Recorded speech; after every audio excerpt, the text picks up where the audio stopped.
an analogy on Chris Williamson's podcast where he was speaking about this idea of trajectory being more important than position. You have two people, tennis players, and they are moving on, like they're professional tennis players. One is currently sitting at number 150. They're currently ranked 150th in the world. But last week or last year, they were sitting at 250. Then you have another person who today is currently sitting at number 2, but last year they were number 1.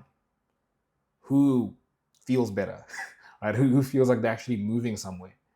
It's obviously going to be the first person. The position is very different. Like number 2 is way above number 150, but number 2 used to be number 1, and they're comparing to themselves. Like I used to be here, now I'm down here, and the one who was 250th and now is 150th was used to be down here. Now I'm up here. I'm feeling good about myself. I'm moving up, and that's very important for us to note in this conversation because outside looking in, you'd say, well, I'd rather be number 2 than number 150.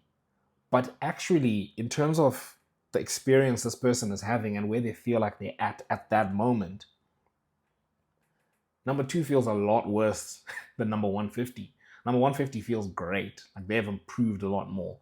Then number 2 feels terrible because they used to be number 1 and now they've dropped to number 2.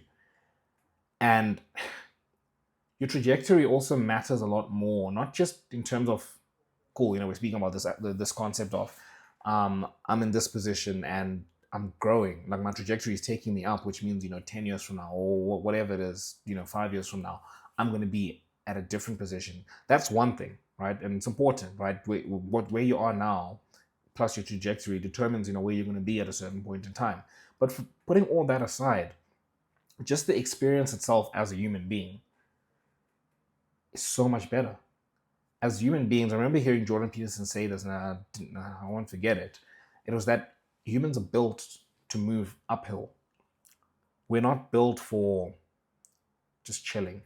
And you've heard this so many times, people that retire. I heard the story, was a month ago, where there's this thing they've noticed in Florida where it's like there's all these people that are becoming rich and then they retire, they go to Florida and they're like, man, we want to just like chill, at the beach, play golf, yada, yada, yada. And they all die. They basically all die within 5 years. We've heard this before, like retirement doesn't, people that retire, they die not too long after. Like your time spent working is almost correlated to your lifespan. And that there is interesting because we obviously have this view of like, oh man, if I just didn't have to work and I could just do whatever I wanted, I'd be happy. But that's not how we're built as humans. We're built to actually move uphill. We're built to be building towards something, which is why I spoke in the other video about the importance of actually building a body of work that you're proud of. As human beings, we're meant to constantly be moving uphill, constantly be improving. And that's why, the social media hacks that. It hacks that drive to improve, that drive to feel like you're doing something by looking at all the people in every different context, in every different country, taking all the top 1% of people and showing you not only how they're winning, but also how you're not winning. And it's tough, as I said in the first part, like it's constantly moving the goalposts and it's impossible to aim at. And that right there is very important for us to realize, because when you look at somebody's position, you're like, man, I want to be that person. I want to be where they're at. You don't want to be where they're at. You want to be the journey that they took to get to where they're at. And a lot of the times you don't want that. Like you don't want the life that somebody else is living. You just want the outward appearance of what they have. And this also takes me to my next point, which is your picture is all wrong. Like we never get an accurate picture of somebody's life. We never get the whole context of everything. Like, use Elon Musk as an example. You see Elon Musk, building SpaceX, Tesla, Twitter, richest man in the world, all that stuff. You see that, but you don't see the journey it took to be there. And also, you don't see what goes on in that mind. You don't see.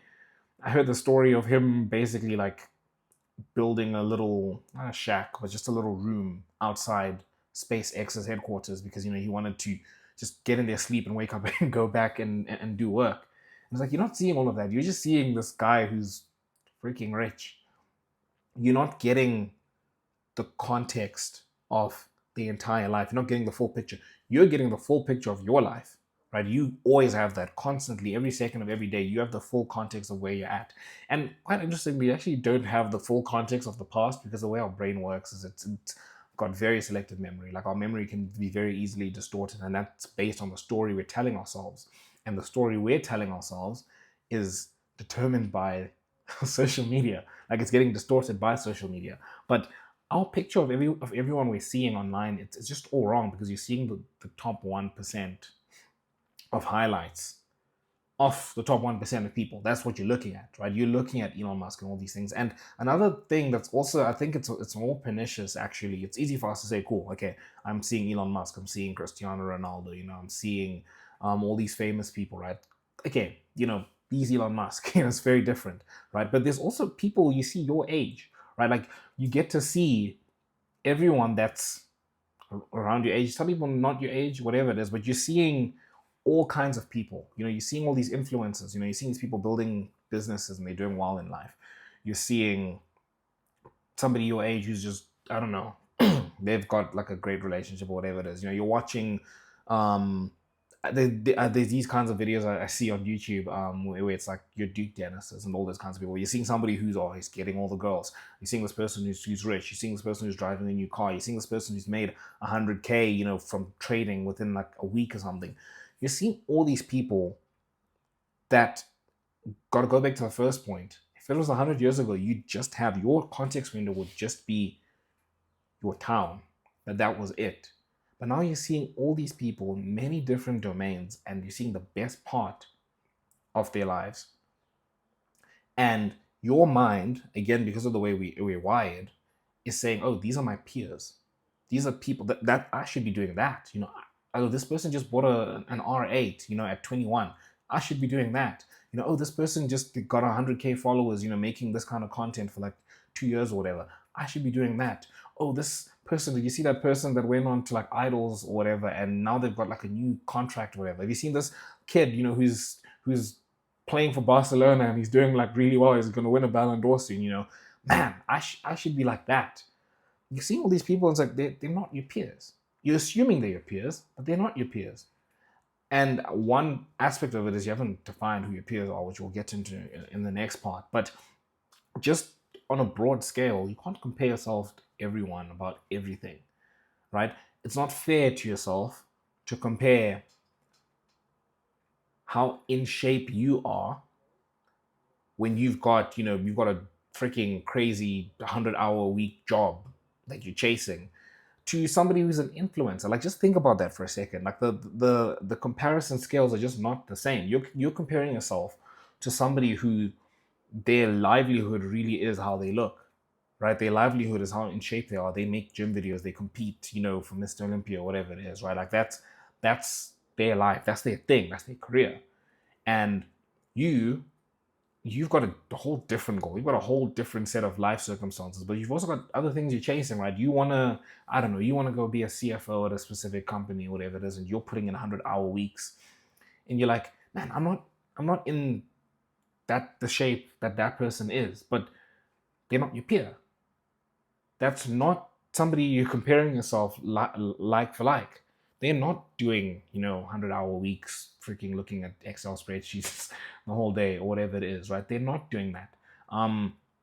You're somebody who want to build a family life, right? Your biggest goal right now is to be a good dad, and you've just gotten married or whatever, and you guys are you're expecting a kid or whatever it is, right? You're comparing yourself to some kid who his sole focus is strictly, I'm gonna get in shape, and I need to stay in shape, and I need to make good content, and talk about the journey that I'm chasing, to go be Mr. Olympia or whatever it is. You can't compare that person to you when you've got an entirely different set of goals. You've got different sets of responsibilities. Whether you've defined that you want those, or maybe they've been put on you, whatever the case, not everyone is your peer.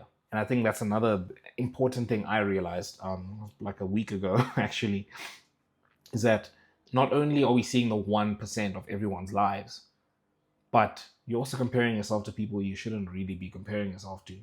You're looking at somebody who you're making to be your peer when they're not your peer.